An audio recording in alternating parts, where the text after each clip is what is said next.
تو سب سے پہلے شب برات اور شب قدر کے حوالے سے گفتگو کر لیتے ہیں. بھائیو، قرآن پاک میں 3 مقامات پر اس مبارک رات کا ذکر ہے کہ جس مبارک رات میں قرآن پاک نازل ہوا. پہلے نمبر پر سورۃ البقرہ کی آیت نمبر 185 جو ہم پچھلی دفعہ پڑھ چکے. شہر رمضان الذی انزل فیہ القرآن، رمضان کا مہینہ وہ ہے جس میں القرآن نازل ہوا. القرآن رمضان کے مہینے میں. دوسری آیت سورہ الدخان پارہ نمبر 25.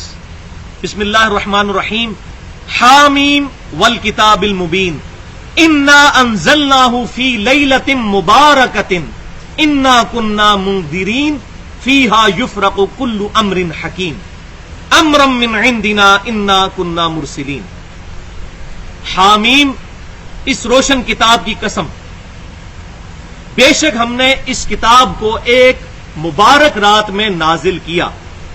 فیہا یفرق کل امر حکیم، اس رات میں جس میں اہم کام بانٹ دیے جاتے ہیں، بڑے اہم فیصلے اس رات میں ہوتے ہیں. امرا من عندنا انا کنا مرسلین، اور یہ تمام کے تمام کام ہماری طرف سے سپرد کیے جاتے ہیں اور ہم ہی فرشتوں کو بھیجنے والے ہوتے ہیں.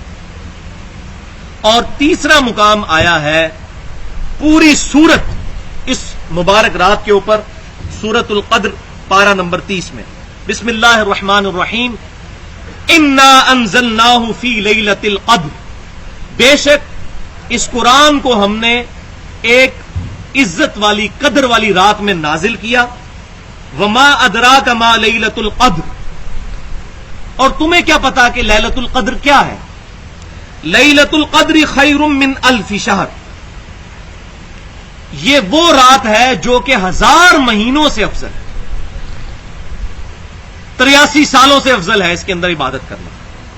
تنزل الملائکۃ والروح فیہا باذن ربہم من کل امر سلام، اس میں فرشتے نازل ہوتے ہیں اور فرشتوں کے سردار روح قدس بھی یعنی سیدنا جبریل علیہ السلام بھی نازل ہوتے ہیں اپنے رب کے اذن سے. من کل امر، تمام کاموں کو لے کر. وہی بات جو سورہ الدخان میں آئی تھی، فیہا یفرق کل امر حکیم، تمام اہم کام اس رات میں بانٹ دیے جاتے ہیں. سلام، یہ رات سلامتی کی ہے. ہی حتی مطلع الفجر، اور یہ جو معاملات ہیں سلامتی والے اور یہ احکام نازل ہونے والے، یہ فجر کا وقت داخل ہونے تک رہتے ہیں پوری رات.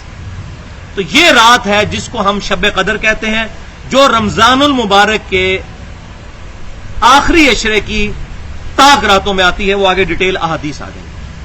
تو یہ ہے شب قدر. اور وہ جو ہمارے معاشرے کے اندر یہ مشہور ہے کہ شب برات کے اندر اہم فیصلے ہوتے ہیں، رزق لکھ دیا جاتا ہے اور باقی ساری چیزیں، وہ بیسیکلی اس رات کے بارے میں ہے جو لیلۃ القدر بھی ہے اور لیلہ مبارکہ بھی ہے. تو یہ قرآن پاک کی 3 آیات سے بالکل واضح ہو گیا. اب چونکہ ضعیف احادیث کا ہی فتنہ ہے جس کی وجہ سے امت کے اندر بگاڑ پیدا ہوا، اسی لیے محدثین نے محنت کر کے صحیح احادیث کے مجموعے الگ کیے، اور یہی وہ ضعیف احادیث ہیں جنہوں نے لوگوں کو منکرین حدیث بنایا ہے. اس پہ میری پوری گفتگو ہے مسئلہ نمبر 35 کے نام سے اہل سنت پاک.com پر 1 گھنٹہ اور 35 منٹ کی گفتگو، منکرین حدیث کے فتنے کا تحقیقی جائزہ. اس میں مرکزی پوائنٹ یہ ہے کہ منکرین حدیث پیدا ہی اس لیے ہوئے کہ جب وہ احادیث بھی جو قرآن سے واضح ٹکراتی ہیں ان کو بنیاد بنا کر سیرمنیز سیلیبریٹ کی گئیں، تو لوگوں نے کہا ہم ساری حدیثوں کو نہیں مانیں گے. وہ دوسری ایکسٹریم پہ پھر لوگ نکل گئے. تو الحمدللہ قرآن پاک سے یہ بات پتہ چلی کہ یہ لیلۃ القدر یا لیلہ مبارکہ وہی رات ہے جو رمضان شریف کے اندر آتی ہے. اب میں یہاں چاہ رہا ہوں کہ وہ 4 حدیثیں جس کی بنیاد پر ہمارے سب کانٹیننٹ میں 2 بھاری فرقے جو اپنے آپ کو اہل سنت کہتے ہیں، فخریہ نمبر 1 بریلوی اور نمبر 2 دیوبند، ان کے علماء نے احادیث کی کتابوں سے جب اس کی شرح کرتے ہوئے یہاں تک دھوکہ کھایا کہ جی آخر اس کو اس رات کی کوئی نہ کوئی تو حقیقت ہوگی، تبھی تو یہ روایتیں آئی ہوئی ہیں کتابوں میں، اور اس کی وجہ سے ایک دروازہ کھل گیا. پھر وہ ایک جو فارمولہ اپنایا ہوا ہے کہ جی فضائل کے اندر ضعیف حدیث بھی ایکسیپٹیبل ہے، لیکن فضائل بھی پھر وہ ہونے چاہیے جو اپنے فرقے کے ہوں. یہ انگوٹھا چومنے پہ بھی تو کتنی ضعیف حدیثیں موجود ہیں، لیکن چونکہ بریلوی کرتے ہیں لہذا دیوبندی کہیں گے نہیں نہیں یہ تو بدعت ہے. تو اب ضعیف حدیث کیوں نہیں فضائل پہ لیتے؟ فضائل اعمال میں جو آئے گی وہی لی جائے گی. تو 2 نمبر پالیسی نہیں، ایک نے ضعیف حدیث صحیح مسلم کے مقدمے میں امام مسلم نے کیٹیگوریکل مینشن کر دیا کہ ضعیف حدیث نہ فضائل میں لی جائے گی اور نہ احکامات کے اندر لی جائے گی. اس میں میری پوری ڈیٹیل کے ساتھ گفتگو ہے اہل سنت پاک.com پر، مسئلہ نمبر 36 کے نام سے اپنی نوعیت کی منفرد گفتگو جو میں الحمدللہ علی وجہ بصیرت کہہ رہا ہوں. کسی بندے نے اس طریقے سے ضعیف حدیث کے فتنوں کو ایڈریس نہیں کیا. ضعیف الاسناد احادیث کے فتنے کا تحقیقی جائزہ 1 گھنٹہ 25 منٹ کی گفتگو مسئلہ نمبر 36 کے نام سے اہل سنت پاک.com پہ رکھی ہوئی ہے کہ ضعیف حدیثوں نے یہ سارے فتنے کھڑے کیے ہیں. ضعیف الاسناد احادیث، جب سند صحیح ہوگی تو پھر وہ حدیث صحیح ہو جائے گی. تو یہ 4 حدیثیں جو شب برات کے بارے میں پیش کی جاتی ہیں میں مختصراً ان کو بیان کر کے ان کا ذوق بیان کر دیتا ہوں. پہلی حدیث بڑی مشہور ہے، جامعہ ترمذی اور سنن ابن ماجہ سے پیش کی جاتی ہے کہ سیدہ عائشہ رضی اللہ تعالیٰ عنہا سے روایت ہے کہ نبی صلی اللہ علیہ وسلم نے فرمایا کہ اللہ تعالیٰ شعبان کی 15ویں رات آسمان دنیا پر نزول فرماتا ہے جیسا کہ اس کی شان کے لائق ہے. ہم اس کی تعویل بھی نہیں کرتے اہل بدعت کی طرح، جہمیہ کی طرح. ہم الحمدللہ اہل سنت ہیں، اس نزول کو مانتے ہیں، اس کی کیفیت کے پیچھے نہیں پڑتے. آسمان دنیا پر نزول فرماتا ہے اور بنی کلب کی بکریوں کے بالوں کی تعداد سے بھی زیادہ لوگوں کی مغفرت کر دیتا ہے. یہ حدیث جامعہ ترمذی اور سنن ابن ماجہ میں موجود ہے. لیکن ظلم یہ ہے کہ اس کے ساتھ امام ترمذی رحمۃ اللہ علیہ نے یہ لکھ دیا تھا کہ یہ روایت منقطع ہے، صحیح نہیں، اور ساتھ لکھا کہ میرے استاد امام بخاری رحمۃ اللہ علیہ فرماتے ہیں یہ روایت ضعیف ہے. لیکن مولوی آدھی روایت بیان کرتا ہے، اگلا حصہ بیان ہی نہیں کرتا. اور اس میں حجاج نامی ایک راوی ہے جو ضعیف ہے اور مدلس بھی ہے، ان سے روایت کر رہا ہے، سما کی تصریح کوئی نہیں موجود اور مدلس کی ان والی روایت ضعیف ہوتی ہے.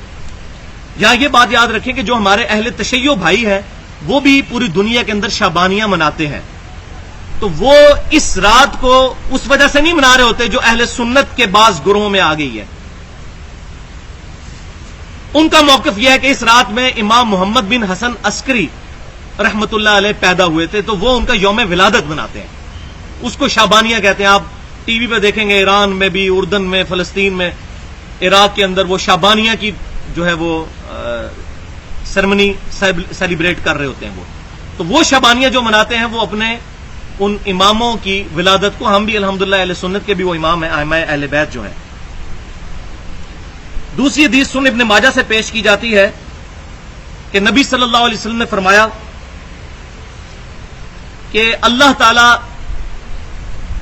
شعبان کے نصف جب گزر جاتا ہے تو 15ویں شعبان کی رات کو آسمان دنیا پر نزول فرماتا ہے، تو سوائے 2 لوگوں کے، ایک شرک کرنے والا اور دوسرا کینہ رکھنے والا، ان کے علاوہ تمام کی مغفرت فرما دی جاتی ہے.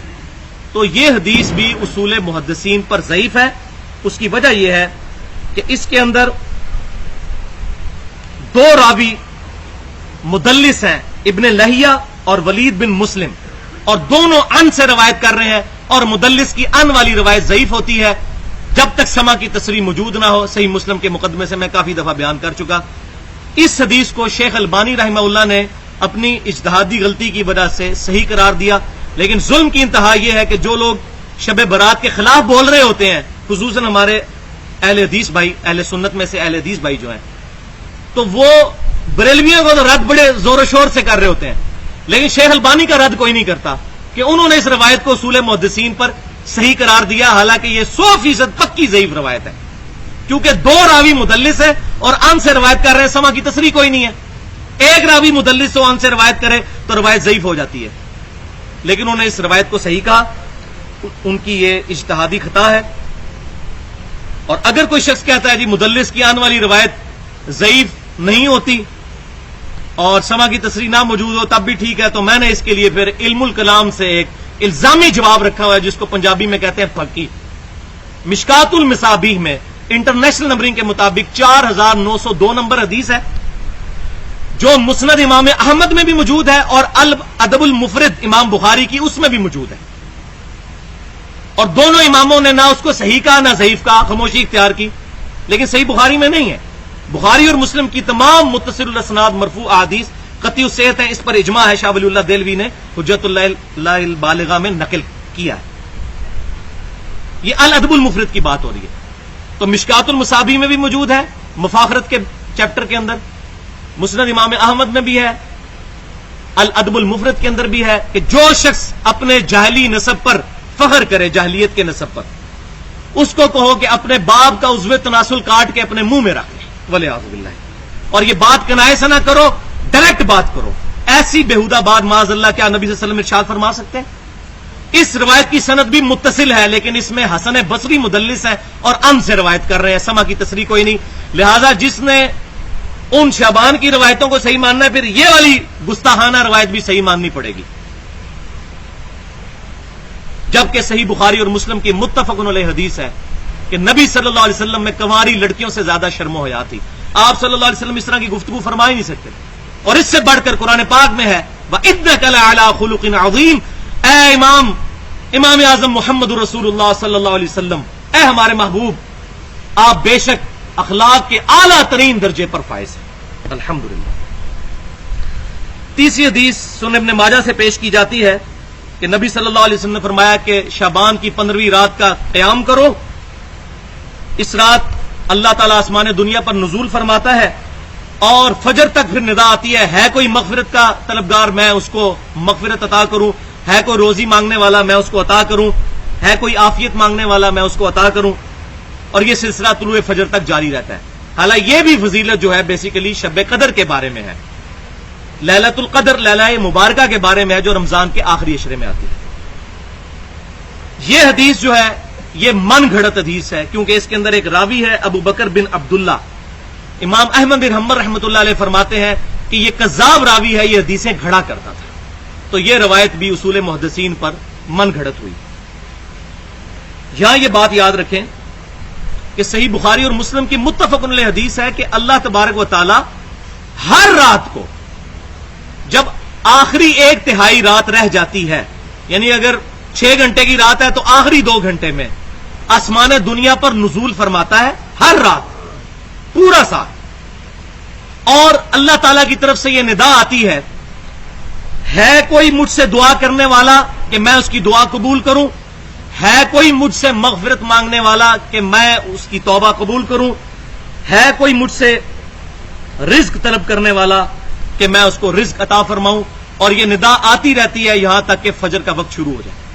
تو بیسیکلی یہ تو روزانہ کے لیے تھا، لیکن شیطان نے دیکھا کہ کوئی آخری پیر میں اٹھ کے تہجد پڑھ کے اللہ تعالیٰ سے لوئی نہ لگا لے، ان کو سلا دو پورا سال میں 1 رات بتا دو، اس میں یہ لگے رہے۔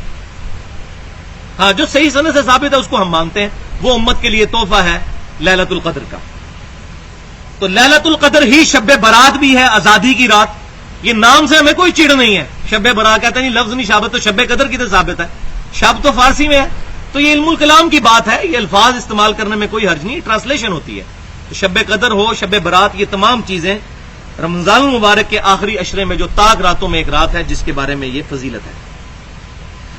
اسی معاملے میں میری 1 گھنٹے کی گفتگو ہے مسئلہ نمبر 41 کے نام سے اہل سنت پاک.com پر، نور من نور اللہ، وحدت الوجود اور علم الکلام کے متعلق اللہ تعالیٰ کی اسماء اور صفات کے بارے میں کیا عقیدہ ہونا چاہیے۔ ایک طرف جہمیہ کا عقیدہ ہے جو اللہ تعالیٰ کو عرش پہ نہیں مانتے، اور دوسری طرف جہلا ہے جو اللہ تعالیٰ کو معاذ اللہ عرش پر ویسے مانتے ہیں، چند جاہل لوگ، کہ جیسے میں کرسی پہ بیٹھا ہوں، معاذ اللہ، استغفر اللہ، چند جاہل لوگوں کا یہ عقیدہ ہے الحمدللہ۔ باقی اہل سنت کا، اصحاب الحدیث کا یہی عقیدہ ہے کہ اللہ تعالیٰ اپنے عرش پر مستوی ہے، اپنی شان کے لائق، اور اس کی ہم کوئی تعویل نہیں کرتے کہ عرش سے مراد غلبہ ہے، جیسا کہ المحند علی المفند میں شیخ خلیل احمد سہارنپوری صاحب نے لکھا کہ ہم اللہ تعالیٰ کو عرش پہ نہیں بلکہ یہ غلبہ مانتے ہیں، تو یہ جہمیہ کا عقیدہ ہے۔ اسی طریقے سے بریلوی عالم نے بہار شریعت کے مقدمے میں یہ بات لکھ دی کہ ہم اللہ تعالیٰ کو عرش پہ نہیں مانتے، ہم یہ کہتے ہیں کہ اللہ تعالیٰ عرش پر مستوی ہے اپنی شان کے لائق، اور ہماری رگے جہاں سے بھی قریب ہے اپنی شان کے لائق، اس کے لیے لیس کمثلہ شیء، اس کی مثل کوئی شے نہیں۔ میں نے ڈیٹیل کے ساتھ الحمدللہ ہر اعتبار سے وسوسے سیٹل کی ہیں، اس میں مسئلہ نمبر 41 نور من نور اللہ وحدت الوجود اور علم الکلام کے اوپر ڈیٹیل بحث کی ہے. وہ ڈیٹیل کسی کو سننی ہو تو وہاں سے سن سکتا ہے. چوتھی حدیث شب برات کے بارے میں جو پیش کرتے ہیں وہ شعب الایمان امام بہیقی رحمۃ اللہ علیہ کی کتاب. یہ بڑی مشہور ہے حدیث کہ اس سال تمام پیدا ہونے والوں کے نام لکھ دیے جاتے ہیں, جنہوں نے فوت ہونا ہوتا ہے ان کے نام لکھ دیے جاتے ہیں. اس رات اعمال جو ہیں وہ اللہ کی بارگاہ میں پیش کیے جاتے ہیں, اللہ کی طرف سے خاص رزق نازل ہوتا ہے. یہ روایت بھی منقطع ہے. اس کی وجہ یہ ہے کہ ایک سند اس کی منقطع یعنی وہ راوی کی آپس میں جو ہے وہ زمانہ ہی نہیں پایا ہوا, اور دوسری روایت میں ابن کثیر جو ہے العبدی وہ ضعیف راوی ہے, لہذا اصول محدثین پہ یہ روایت بھی ضعیف ہے. البتہ ایک صحیح حدیث موجود ہے شعبان المبارک کے بارے میں صحیح سند کے ساتھ, وہ سنن نسائی کے اندر ہے کہ آپ صلی اللہ علیہ وسلم شعبان المبارک میں کثرت سے روزے رکھا کرتے تھے. اب یہ چونکہ کریٹیکل حدیث ہے, اب میں دو نمبری نہیں کروں گا کہ میں شب برات کا رد کر رہا ہوں تو میں یہ حدیث چھپا جاؤں, کیونکہ الحمدللہ میں نے تو وہ حق بات کرنی ہے جو اہل سنت کا عقیدہ ہے اصحاب الحدیث کا, وہ بیان کرنا ہے کسی فرقے کی پرواہ کیے بغیر. تو یہ کریٹیکل حدیث ہے, لہذا میں اس کی انٹرنیشنل نمبرنگ بھی آپ کو بتا دیتا ہوں. 2359 سنن نسائی کے اندر. شیخ البانی رحمہ اللہ بھی اس کو صحیح کہتے ہیں, شیخ زبیر علی زئی صاحب نے بھی اس کی صحت پر حکم لگایا ہے. مشکات المصابی کے اندر بھی انہوں نے ایک جگہ پہ اس کا ذکر اشارتاً کر دیا ہے. سنن نسائی کی حدیث ہے کہ نبی صلی اللہ علیہ وسلم شعبان میں کثرت سے روزے رکھتے تھے. پوچھا گیا یا رسول اللہ صلی اللہ علیہ وسلم آپ شعبان میں کثرت سے روزے کیوں رکھتے ہیں؟ تو آپ صلی اللہ علیہ وسلم نے فرمایا کہ اکثر لوگ اس مہینے کی فضیلت سے غافل ہیں, جبکہ اس مہینے میں نامہ اعمال اللہ کی بارگاہ میں پیش کیے جاتے ہیں, اور میں یہ چاہتا ہوں کہ جب میرا نامہ اعمال اللہ کی بارگاہ میں پیش ہو تو میں روزے کی حالت سے الحمدللہ. اور صحیح بخاری اور مسلم کی متفق علیہ حدیث ہے کہ آپ صلی اللہ علیہ وسلم رمضان المبارک کے بعد سب سے زیادہ روزے اس مہینے میں رکھتے تھے, اور مسلم کی روایت میں یہ ہے کہ پورا مہینہ ہی روزہ رکھتے تھے. پورا مہینہ شعبان کا آپ صلی اللہ علیہ وسلم روزہ رکھا کرتے تھے. تو اب اگر شعبان میں کوئی شخص وہ 3 روزے رکھ لے, جس کے بارے میں صحیح مسلم میں حدیث ہے کہ آپ صلی اللہ علیہ وسلم نے فرمایا جو شخص مہینے میں 3 روزے رکھ لے, ایام 20 کے روزے, چاند کی 13, 14 اور 15, تو وہ شخص ایسا ہوگا جیسا کہ وہ پورا سال روزہ رکھنے والا ہے. آپ صلی اللہ علیہ وسلم بھی ان روزوں کا اہتمام کرتے تھے. سنن نسائی میں صحیح سند کے ساتھ موجود ہے کہ آپ صلی اللہ علیہ وسلم سفر ہو یا حضر, آپ صلی اللہ علیہ وسلم مہینے میں یہ 3 روزے کبھی نہیں چھوڑتے تھے, چاند کی 13, 14 اور 15 ایام 20 کے روزے. بلکہ صحیح بخاری اور مسلم کی متفق علیہ حدیث ہے, سیدنا ابو ہریرہ رضی اللہ تعالیٰ عنہ کہتے ہیں کہ میرے محبوب صلی اللہ علیہ وسلم نے مجھے وصیت کی تھی کہ مہینے میں یہ 3 روزے ضرور رکھنا. 3 باتوں کا عہد لیا تھا, 3 روزے رکھنا, روزانہ اشراق کی, چاشت کی, دوحہ, یہ تینوں ایک ہی نماز, اوابین, یہ تینوں ایک ہی نماز کے نام ہیں, یہ نماز پڑھنا, اور تیسری چیز سونے سے پہلے وتر کی نماز ادا کر لینا. اب کنکلوژن ان تمام باتوں کا یہ ہوا کہ شب برات اور شب قدر یہ ایک ہی رات کے نام ہیں, لہذا جو 15ویں شعبان کی رات کو رات منائی جاتی ہے وہ ثابت نہیں. البتہ ان ضعیف روایتوں کی وجہ سے جس پر یہ ذوف نہ کھلا ہو اور وہ یہ کام کر لے, ہم اس پر کوئی بدعت کا فتویٰ نہیں لگاتے. اس کی وجہ یہ ہے کہ ہم اہل سنت کا منہج یہ ہے کہ کسی پر فتویٰ نہ لگایا جائے, اس کی غلطی اس پر احسن طریقے سے پوائنٹ آؤٹ کر دی جائے. اب شب قدر سے متعلق پرٹیکولر جو احادیث ہیں وہ بھی سن لیجئے. 10 احادیث اس میں بیان کروں گا. پہلی حدیث صحیح بخاری اور صحیح مسلم کی متفق علیہ حدیث ہے کہ آپ صلی اللہ علیہ وسلم نے فرمایا جو شخص ایمان اور احتساب کے ساتھ, احتساب 3 چیزوں کا نام ہے, اخلاص, ثواب اور اصلاح نفس کی نیت سے رمضان المبارک میں شب قدر کا قیام کر لے گا, اللہ تعالیٰ اس کے پچھلے سارے گناہ معاف کر دے گا.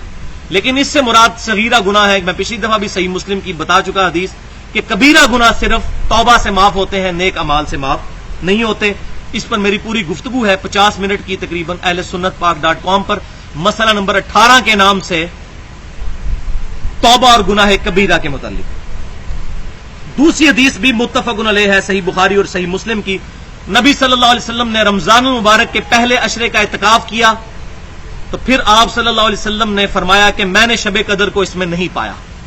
پھر دوسرے عشرے کا اعتکاف کیا. پھر آپ صلی اللہ علیہ وسلم نے دوسرے عشرے کے اینڈ پر حجرہ مبارک سے سر مبارک باہر نکالا اور فرمایا کہ میں نے اس میں بھی شب قدر کو نہیں پایا. البتہ اب میرے پاس ایک فرشتہ آیا ہے جس نے مجھے یہ بتایا کہ رمضان مبارک کے آخری 10 دنوں میں آخری عشرے میں شب قدر کو تلاش کریں. پھر آپ صلی اللہ علیہ وسلم نے مزید کلو بھی دیا. وہ تیسری حدیث صحیح بخاری اور صحیح مسلم کی ہے کہ آپ صلی اللہ علیہ وسلم نے فرمایا کہ شب قدر کو رمضان المبارک کے آخری عشرے کی تاک راتوں میں تلاش کرو. پھر آپ صلی اللہ علیہ وسلم نے وہ تاک راتیں گنوائیں 21ویں 23ویں 25ویں 27ویں اور 29ویں. یہ 5 راتیں. ان 5 تاک راتوں میں شب قدر کو تلاش کرو. چوتھی حدیث بھی صحیح بخاری اور صحیح مسلم کی متفق علیہ حدیث ہے. اب دیکھیں میں الحمدللہ 90% حدیث متفق علیہ بیان کر رہا ہوں. اس سے آپ اندازہ لگائیں کہ محدثین نے کتنی محنت کر کے چیزیں جمع کر دی ہیں کتابوں کے اندر. لہذا یہ جو پروپیگنڈا کیا ہوتا ہے کہ فلاں مولوی نے کوئی مسئلہ بتایا ہے فلاں نے بتایا، ایسا نہیں ہے. الحمدللہ نبی صلی اللہ علیہ وسلم کا دین اللہ تعالیٰ نے قیامت تک کے لیے محفوظ کیا ہے الحمدللہ. چوتھی حدیث صحیح بخاری اور مسلم کی متفق علیہ حدیث ہے کہ آپ صلی اللہ علیہ وسلم نے فرمایا کہ مجھے شب قدر دکھائی گئی رات خواب میں، اور اس کی نشانی یہ ہے کہ اس رات میں جب میں فجر کے وقت نماز پڑھا کر فارغ ہوں گا تو میرے ماتھے پر کیچڑ لگی ہوئی ہوگی. یہ جو مشہور ہے کہ رات کو سمندر کا پانی میٹھا ہو جاتا ہے شہد کی طرح، یہ تو بھائی جھوٹ ہے. ورنہ تو آج سارے ٹی وی چینلز والے وہاں جا کے خیمہ لگا لیں، ان مولویوں ساروں کو جھوٹا کریں. کون سا پانی میٹھا ہوتا ہے؟ وہ مشکل ہے آج کل چیک کرنا. نبی صلی اللہ علیہ وسلم بھی فرما رہے ہیں کہ فجر کے وقت، صحابہ کو بھی نہیں پتا. صحابہ کہتے ہیں ایک رات یہ ہوا کہ آپ صلی اللہ علیہ وسلم فجر کی نماز پڑھا رہے تھے، اسی دوران بارش ہوئی. جب آپ نماز پڑھ کر ہماری طرف متوجہ ہوئے تو آپ صلی اللہ علیہ وسلم کے کیونکہ مسجد نبوی کی چھت ٹپکتی تھی تو مٹی پر سجدہ فرمایا کرتے تھے، جو آج سنت صرف ہمارے اہل تشیع بھائی پوری کرتے ہیں. وہ ٹکی وہ کربلا کی نہیں رکھی ہوتی انہوں نے، وہ افضلیت کے لیے وہ کر رہے ہوتے ہیں. اور مان لوگ کہہ رہے ہوتے ہیں یہ اس کی ملتی جلتی حدیث بخاری مسلم میں بھی موجود ہے. تو میں تو اب فرقہ واریت سے بالاتر ہو کے یہ بات کر رہا ہوں. وہ سمجھتے ہیں کربلا کی مٹی رکھی ہوئی، ایسا نہیں ہوتا. وہ مٹی پر نیچرل چیز پہ سجدے کو افضل سمجھتے ہیں، کبھی پتہ رکھ لیتے ہیں، اور یہ بات ان کی حق کے زیادہ قریب ہے. ہم اس کو کنڈیم نہیں کرتے. یہ تو صرف ایک فرقہ واریت ہے جس کی لعنت امت میں پڑی ہے اور چھپائی جاتی ہیں حدیثیں، اور مجرموں کو چھپایا جاتا ہے. اور میں نے وہ تمام مجرم بے نقاب کیے ہیں اپنے 2 گھنٹے کی گفتگو میں اہل سنت پاک.com پہ حسینیت اور یزیدیت کا تحقیقی جائزہ، جس میں پوری دنیا کے اندر ایک دفعہ جو ہے نا ہلچل مچ گئی ہے کہ یہ بخاری مسلم میں یہ حدیثیں بھی لکھی ہوئی تھی جو چھپائی جاتی تھی. ہمیں اہل تشیع سے جو اختلاف ہے وہ اپنی جگہ موجود، اہل تشیع سے بھی نہیں بلکہ رافضیوں سے اختلاف ہے. لیکن اس کا یہ مطلب نہیں کہ ہم اہل بیت سے بغض رکھیں یا حسین رضی اللہ تعالیٰ عنہ کے مقابلے پہ یزید کے فضائل جھوٹے سنائیں اور قسطنطنیہ کی جھوٹی بشارت اس پہ فٹ کر دیں. تو یہ سارے کا سارا معاملہ جو ہے فرقہ واریت پہ. تو نبی صلی اللہ علیہ وسلم نماز پڑھا کر فارغ ہوئے تو آپ صلی اللہ علیہ وسلم کے ماتھے پر صحابہ کرام کہتے ہیں ہم نے مٹی دیکھی تو پتا چلا اچھا آج تھی وہ رات، 21ویں رات تھی وہ. صحیح بخاری اور صحیح مسلم میں 21ویں رات. تو صحابہ کو بھی نہیں کوئی پتا چلا، ان کو بھی کوئی نظر نہیں آیا. یہ کہتے ہیں یہ نظر آ جاتا ہے وہ نظر آ جاتا ہے. ان سے بڑے اللہ کے اولیاء کون ہیں؟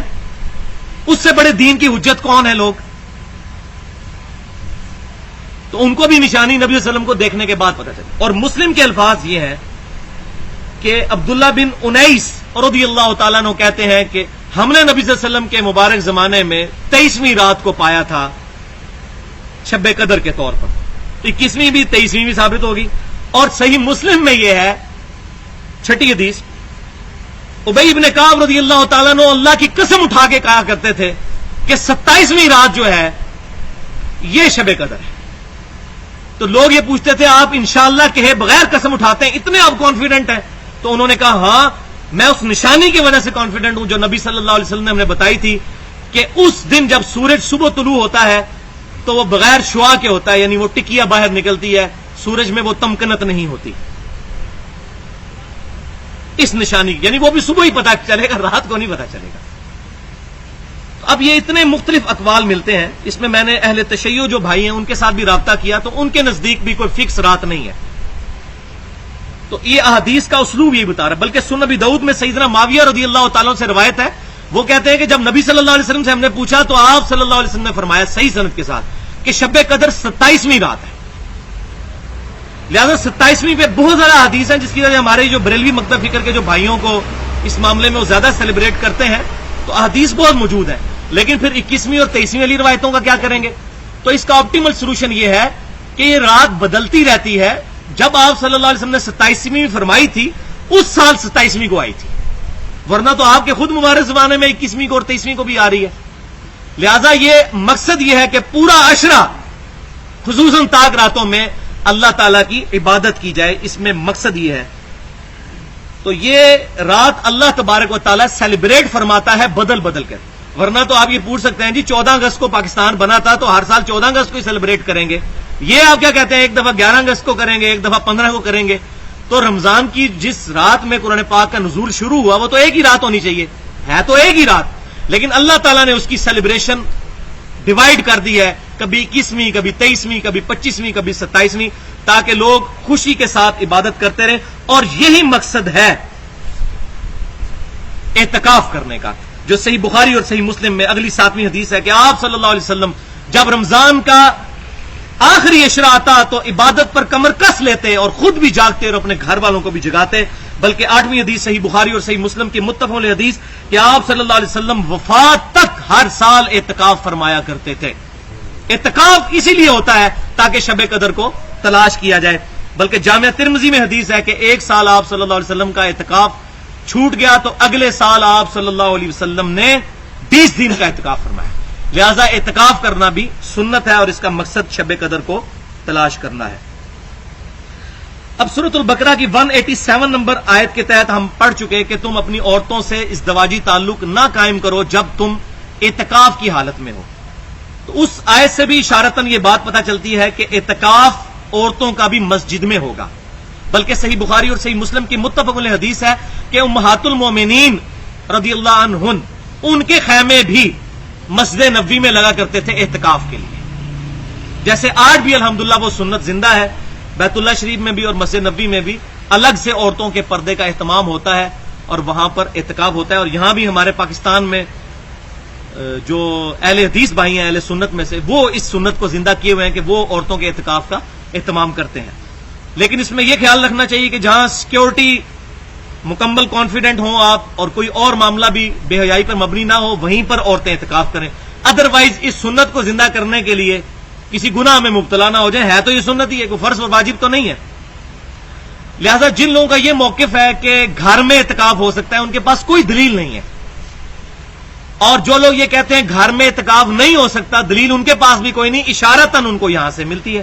لہذا یہ مسئلہ ہے اجتہادی. لیکن میرا موقف ان لوگوں کے ساتھ ہے جو یہ کہتے ہیں کہ اعتکاف مسجد میں ہونا چاہیے، کیونکہ دلائل اسی طرف ملتے ہیں. اور جو اس کی مخالفت کرتے ہیں ہم ان پر کوئی بدعت کا فتویٰ نہیں لگاتے، کیونکہ یہ مسئلہ پھر اجتہادی بن جاتا ہے جب ایمبیگوس ہو جائے. لہذا ان کے لیے صرف میں یہ ریکویسٹ کروں گا کہ وہ دوسرے معاملے میں تو بڑا سخت ہیں کہ جی محرم کے بغیر کوئی عورت عمرے کے لیے نہیں جا سکتی، تو عمرہ کرنا سنت ہی ہے نا، تو کہتے ہیں نہ کروائیں، خیر ہے سنت ہی ہے، کوئی فرض تو نہیں ہے، تو عمرے سے روک لیتے ہیں عورتوں کو. تو یہاں بھی اعتکاف نہ کروائیں، اگر مسجد میں نہیں ہوتا تو گھر ضرور کروانا ہے. وہ ٹھیک ہے حدیث میں بخاری اور مسلم میں ملتا ہے کہ نبی صلی اللہ علیہ وسلم نے حکم فرمایا اس بات کا گھر میں ایک حصہ جو ہے وہ بیت المسجد کے لیے جو ہے وقف کیا جائے جہاں پر عورتیں عبادت کریں. وہ عبادت ضرور کریں، اور اعتکاف کو عورت بیٹھ بھی جاتی ہے عبادت کرتی ہے ان دنوں اتنے دنوں کے لیے وہ بچ جاتی ہے، تو ہم اس پہ کوئی فتویٰ بھی نہیں لگاتے. لیکن اس کو یہ پروپیگیٹ کرنا کہ عورتیں گھر میں اعتکاف کر سکتی ہیں تو یہ قرآن حدیث سے کوئی ثابت نہیں ہوتا. اب شب قدر کو پانے کے لیے میرے جیسے سست لوگ کیا کریں؟ یہ الحمدللہ ایک تحفہ ہے، بہترین تحفہ. امیر المؤمنین سیدنا عثمان ابن عفان رضی اللہ تعالیٰ عنہ سے روایت ہے، اور روایت بھی الحمدللہ صحیح مسلم میں ہے، سونے کی مہر صحیح روایت، کہ وہ کہتے ہیں کہ میں نے نبی صلی اللہ علیہ وسلم سے یہ بات سنی، جس شخص نے عشاء کی نماز جماعت سے ادا کی گویا اس نے آدھی رات کا قیام کر لیا، اور جس نے پھر فجر بھی جماعت سے پڑھ لی گویا اس نے پوری رات کا قیام کر لیا. لہذا رمضان المبارک کے آخری عشرے میں اگر کوئی شخص عشاء اور فجر کی تکبیر اولیٰ کا اہتمام کرے کہ پہلی رکعت فوت نہ ہو، تو انشاءاللہ تعالیٰ اس کو اس میں شب قدر کا قیام بھی نصیب ہو جائے گا اور 83 سال کی عبادت کا ثواب بھی انشاءاللہ مل جائے گا. یہ ایک مختصر طریقہ ہے. یہ وہ ہیلا نہیں ہے جو مولوی بتا رہے ہوتے ہیں، جھوٹے ہیلے، وہ فتوے عجیب و غریب قسم کے. یہ وہ بات ہے جو نبی صلی اللہ علیہ وسلم نے صحیح سند کے ساتھ بیان کی ہے. آپ صلی اللہ علیہ وسلم کی صحیح سند سے ہم تک پہنچی ہے. امیر المومنین سیدنا عثمان بن عفان رضی اللہ تعالی عنہ سے روایت. تو پوری رات کا، اور اس میں یہ مشورہ دوں گا چونکہ آج کل چاند کا بڑا رولا ہوتا ہے کہ جی آج چاند نکلا یا نہیں، تو جفت مائنس جو وہ تاک بن سکتی ہے، تاک جفت بن سکتی ہے، آڈ ایون ہو سکتا ہے، ایون آڈ. لہذا آپ 18ویں 19ویں رات سے ہی اہتمام کریں کہ روزانہ ہی آخری پورے عشرے کے اندر تکبیر اولیٰ کا اہتمام کرنا ہے، کم از کم عشاء اور فجر میں. ویسے تو پوری سال ہی اہتمام کریں تاکہ رات کے قیام کا ثواب ملے. اور اگر موقع ملے تو صلاۃ التسبیح بھی پڑھیں. بہت فضیلت والی یہ نماز ہے جس میں 300 دفعہ پڑھا جاتا ہے سبحان اللہ والحمد للہ ولا الہ الا اللہ واللہ اکبر، صحیح سند کے ساتھ. جامعہ ترمذی اور سنن ابی داؤد اور سنن ابن ماجہ میں یہ موجود ہے کہ جو شخص صلاۃ و تسبیح پڑھے گا، نبی صلی اللہ علیہ وسلم نے فرمایا، یہ واحد جگہ ہے جہاں پر میں حیران ہو گیا پڑھ کے کہ اس شخص کے تمام پچھلے گناہ معاف کر دیے جائیں گے، کبیرہ بھی اور صغیرہ بھی، جان بوجھ کے کیے انجانے میں کیے، چھوٹے اور بڑے سارے گناہ اللہ تعالیٰ معاف کر دے گا اگر کوئی شخص پڑھ لے گا صلاۃ و تسبیح. تو آپ نے سیدنا عباس بن عبد المطلب سے فرمایا کہ ہو سکے چچا روزانہ پڑھ اس نماز کو. روزانہ نہیں پڑھ سکتا تو ہفتے میں ایک بار جمعے کے دن، اور اگر جمعے کے دن نہیں پڑھ سکتا تو سال میں ایک دفعہ، اور سال میں بھی نہیں پڑھ سکتا تو زندگی میں ایک دفعہ ضرور پڑھ لینا. تو ان راتوں میں اہتمام کریں، لیکن جماعت کے ساتھ نہیں، نفلی نماز انڈیویجول ادا کریں. اپنی اپنی صلاۃ و تسبیح کا طریقہ جو ہے وہ اہل سنت اصحاب الحدیث جو علماء ہیں ان سے سیکھ لیں. جو پبلک میں صلاۃ و تسبیح کا طریقہ ہے اس میں کچھ غلطی ہے، وہ انہی سے جا کے سیکھ لیں. ابھی موقع نہیں کہ میں اس کو بیان کروں.